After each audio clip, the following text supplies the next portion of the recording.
everyone, let's make some book page buttons. We'll start off by gluing some book pages together. I like to do this actually in the book. I think it helps to line the pages up pretty evenly and just gives you a base to work with rather than the loose pages when you're trying to stick them together. As you can see here, I glued I think 3 pages together for this little demo. It depends on how thick your book pages are as to how many pages will work well with the buttons. So it's really a matter of just trial and error depending on the book that you're using. Glue stick works fine, you don't need anything else. It also stops your pages from wrinkling, makes a bit of a sturdier base when you finish sticking them all together.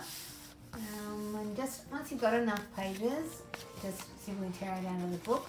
I'm having a bit of trouble here deciding which way to tear it from, but that's all good.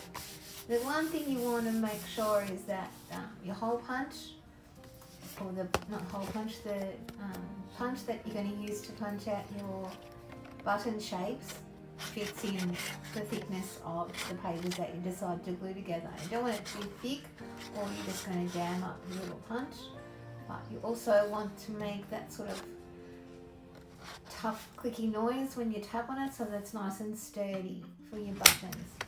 So yeah, just simply punch them out of your pages. Perfectly okay to use the edges. You're going to grind them up a little bit, so that'll work fine.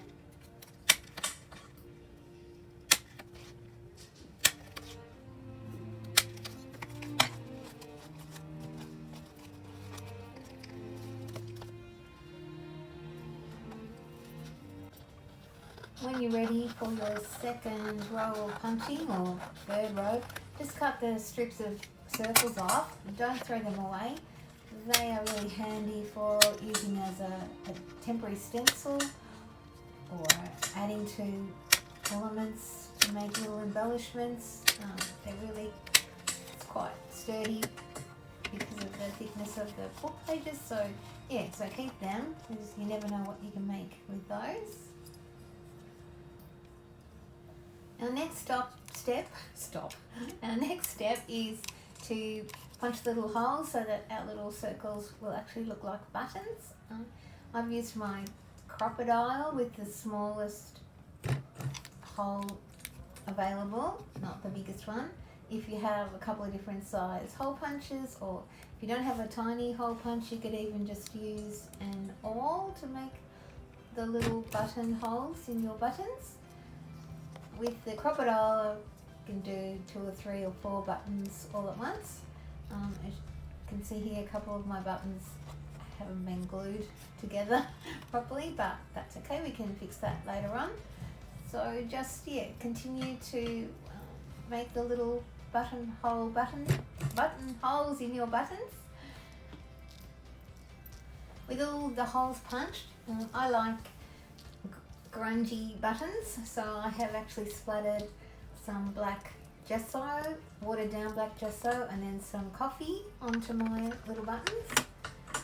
I've also used some distress oxide, which I really like using at the moment in drips, and if you add a little bit of water and it mixes with the wet coffee and the wet gesso, the oxide starts to work and you get some really cool colours and interesting effects once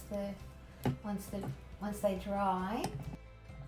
And I also inked the edges and then gave them a coat of Dimensional Magic, or you could use that other glossy accent stuff.